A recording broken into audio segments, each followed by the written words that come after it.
Hi hello నమస్తే. నేను మీ కట్టా కార్తీక్. మనతో ఉన్నారు ప్రముఖ రాజకీయ సినీ ప్రముఖులు చందు శ్రీనివాసరావు గారు. సార్ నమస్కారం. నమస్కారం కార్తీక్ గారు. సార్, రామ్ చరణ్ నటించిన పెద్ద సినిమా ఫస్ట్ లుక్ శ్రీరామనవమి సందర్భంగా రిలీజ్ అయింది. ఎలా చూస్తున్నారు? ఎలా ఉంది ఆ ఫస్ట్ లుక్? ఎప్పుడెప్పుడైనా ఎదురు చూస్తున్నారు సార్. ఇన్నాళ్ళకి మంచి మూవీ అంటే రామ్ చరణ్ ఏది చూడాలనుకున్నారో అది రంగస్థలం మించి నటన ఆయనలో కనపడింది. పూర్తి మాస్ లుక్, ఊర మాస్, ఒక విధ్వంసం సృష్టించినట్టే. చేతిలో బ్యాట్ పట్టుకున్నాడు, దానికి ఒక విజిల్లాగా గజ్జిలాగా చుట్టుంది. ఫస్ట్ బాల్ 6 కొట్టినట్టు కనపడుతుంది స్పష్టంగా. ఓ డైలాగ్ కూడా ఉంది చాలా క్లియర్ గా. ఆ డైలాగ్ కూడా ఉన్నది, నేల మీద ఉన్నప్పుడే చేసేయాలి.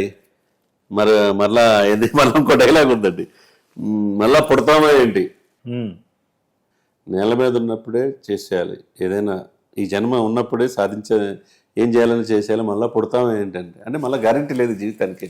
ఉత్తరాంధ్ర యాసలో ఆయన రంగస్థలం మించి నటన కనపడుతుంది. బుచ్చిబాబు తీసుకున్న డైరెక్టర్ ఇప్పుడు పెద్ద అనే టైటిల్ పెట్టి ఒకవైపు బీజిఎం చూస్తే బ్యాక్గ్రౌండ్ మ్యూజిక్ ఏఆర్ రెహమాన్ ఎరగదీసి వదిలిపెట్టాడు. అతనిలో పూర్తి మాస్ క్యారెక్టర్ కనపడుతుంది. మనం చూసిన లవర్ బాయ్ ఆరెంజ్ సినిమా నుంచి మగధీరలో ఒక చారిత్రాత్మక సినిమా చూసి RRRలో ఒక హిస్టారికల్ మూవీ చూసుకుంటే ఇప్పుడు ఈ పెద్ద సినిమా చూస్తే కనుక మార్చి 27, 2026 రిలీజ్ చేస్తారని డేట్ కూడా ఫిక్స్ చేశారు. ఒకవైపు రత్నవేలు ఫోటోగ్రఫీ, మైత్రి మూవీ మేకర్స్ డబ్బుకు వెనకాడే వ్యక్తులు కాదు, జాన్వీ కపూర్ అంటే మంచి నిర్మాణ విలువలు ఉంటాయి. మంచి నిర్మాణ విలువలు ఉన్నాయి. మంచి తారాగణం ఉందండి ఈ సినిమాలో. అద్భుతమైన బ్యాక్గ్రౌండ్. ఏముంటుందా కథ ఏంటి అనేది ఎవరికి అర్థం కావట్లా. క్రికెట్ బ్యాట్ పట్టుకొని ఉన్న రామ్ చరణే కనపడ్డాడు. రామ్ చరణ్ లో క్రికెట్ బ్యాట్ కట్టుకున్నారు, 6 కొడతారా అని ఫస్ట్ బాల్ 6 కొట్టినట్టే అది కనపడుతుంది. అంటే చారిత్రాత్మక దానికి హిస్టారికల్ ఏదో ఉందండి ఇక్కడ. ఎందుకంటే ఉత్తరాంధ్ర ప్రాంతానికి చెందిన ఒక స్టోరీ తీసుకుని ఆ యాసలో మరుజన్మంటూ ఉంటుందా ఏంటి, ఉన్నప్పుడే ఏదో సాధించాలనే ఇదిలో మాట్లాడింది రామ్ చరణ్ డైలాగ్ చూస్తే కనుక నెక్స్ట్ లెవెల్ ఈ సినిమా ఉంటుంది, రంగస్థలానికి మించిన సినిమా ఉంటుంది అనేది స్పష్టంగా అర్థమవుతుంది. ఈ సినిమాలో నేషనల్ అవార్డు వచ్చింది 100% పక్కాగా. ఆ సినిమా ఇది కనపడుతుంది ఆ క్లిప్లోనే. సార్, గత సినిమా టైంలో మీకు తెలుసు రామ్ చరణ్ అనేక ఛాలెంజ్ ఎదుర్కొన్నాడు. అనేక నెగిటివ్ టాకుల మధ్య సినిమాని ఆడించుకోవాల్సిన పరిస్థితుల్లో పడ్డాడు. రకరకాల రూమర్స్ క్రియేట్ చేశారు, రకరకాలుగా ప్రయత్నం చేశారు రామ్ చరణ్ మీద డ్యామేజ్ చేయడానికి. వీటన్నిటిని తట్టుకుని మళ్ళా పెద్ద ద్వారా జనం ముందుకు వస్తున్నాడు. గేమ్ చేంజర్ టు పెద్ద. ఎలా చూడాలి సార్? తండ్రిని మించిన తనయుడుగా అతను సినిమాలో ప్రూవ్ చేసుకున్నాడు. మగధీర, RRR రంగస్థలంలో నెక్స్ట్ లెవెల్ పెర్ఫార్మెన్స్ ఇచ్చాడు. అదే పవన్ కళ్యాణ్ గారు కూడా ప్రశంసించారు, ఎంతో అవార్డుకి ఈ సినిమా రావాల్సిందని. సరే, కట్ చేస్తే మంచి సినిమాను కూడా చంపేశారు కొంతమంది.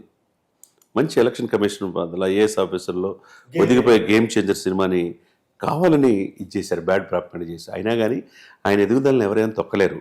తాత్కాలిక వాళ్ళకి యొక్క ఆనందం తప్పితే ఏం ఉపయోగం లేదు. ఈ సినిమా చూడండి, 5 భాషలు, తెలుగు, తమిళ, హిందీ, కన్నడం, మలయాళంలో రిలీజ్ కాబోతుంది. Pan India movie. Next level ఈ సినిమా. ఆయన నటన చూస్తే డెఫినెట్గా ఈ సినిమాకి 100% జాతీయ ఉత్తమ నటుడు అవార్డు రామ్ చరణ్కి వచ్చే అవకాశాలు స్పష్టంగా కనపడుతుంది అనమాట. 100% కనపడుతుంది అనమాట ఆయన. ఎందుకంటే ఆయన హావభావాలు నటనలో సార్ ఒకటి కాదు సార్, ఎవరైనా ఒక ఇదిలో మెప్పిస్తారు. లవర్ బాయ్ గానో ఏదో గానో. ఇతను అన్ని సినిమాలు ఏది తీసుకున్న క్యారెక్టర్లో ఒదిగిపోయే తత్వం ఉంది కాబట్టి, కష్టపడిన నేచర్ ఉంది కాబట్టి, అది తన తండ్రిని బాబాయిని చూసి నేర్చుకున్నాడు కాబట్టి ఈ రోజున నెక్స్ట్ లెవెల్లో ఉన్నాడు రామ్ చరణ్. అంటే వారసత్వాన్ని నిలబెట్టే క్రమం ఉందంటారా? 100% వారసత్వం నిలబెట్టే అవకాశాలు స్పష్టంగా కనపడుతుంది. ఎప్పుడెప్పుడైనా ఎదురు చూస్తున్నారు. మరి మార్చి 27 దాకా ఎదురు చూడాల్సిందే. ఆ సినిమా శరవేగంతో బుచ్చిబాబు కూడా మనం చూసాం, ఉప్పెన సినిమాలు చూసాం, అవార్డు వచ్చింది. తర్వాత తీసిన దానికి కూడా అవార్డు, ఇవన్నీ కూడా మనం చూసాం. సుకుమార్ కాడి నుంచి అతను ఫస్ట్ టైం బుచ్చిబాబుకి నెక్స్ట్ అనిపించే లెక్క ఉంటుందేమో. నెక్స్ట్ అంటే ఈ సినిమాకు ముందు ఒక లెక్క, ఇప్పుడు పెద్ద సినిమా తర్వాత బుచ్చిబాబు లైఫ్ స్టైల్ వేరే లెక్కగా మారిపోతుంది. డౌటే లేదు అందులో. రామ్ చరణ్ గారిని ప్రత్యేకంగా ప్రశంసించాలి. అభిమానులకి శ్రీరామనవమి ఒక కానుక ఈ క్లిప్ రిలీజ్ అయింది అనేది మనం అనుకోవాలి. ఇంకోటి కూడా, ఈ మధ్య కాలంలో ఫస్ట్ లుక్లు, టీజర్లు, ట్రైలర్స్ అన్ని బర్త్డే రిలీజ్ అవుతున్నాయి.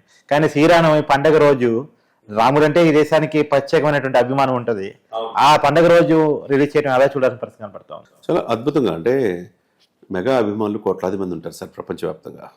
సినిమాని చిరంజీవి గారి తర్వాత రామ్ చరణ్ గారిని ఆ విధంగా చూసుకుంటున్నారు. బాబాయ్ రాజకీయాల్లోకి వెళ్ళిన రామ్ చరణ్ గ్లోబల్ స్టార్కి ఎదిగిన తర్వాత అతను రంగస్థలంలో నటన చూశారు. ఆ తర్వాత RRRలో చూశారు. ఈ నెక్స్ట్ లెవెల్ వెళ్ళిపోయాడు ఆయన.